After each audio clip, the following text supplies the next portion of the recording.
133তম রবীন্দ্রনাথ ঠাকুরের জন্মজয়ন্তী আমরা ছোটবেলা থেকে জন্মজয়ন্তী উৎসব পালন করে আসি এক সপ্তাহ ধরে, 25 থেকে 30 তারিখ 30শে বৈশাখ পর্যন্ত।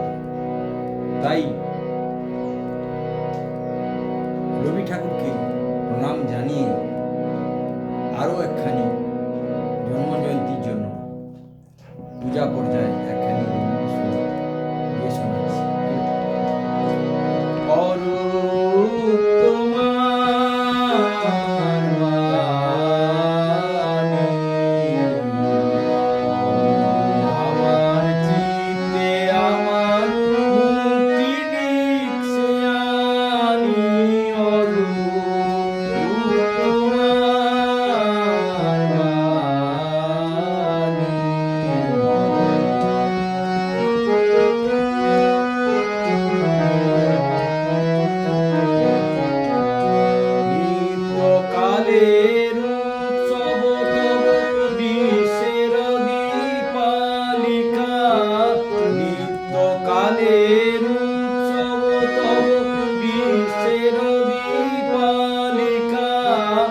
আমি শুধু তারি মাটির প্রদীপ জ্বালা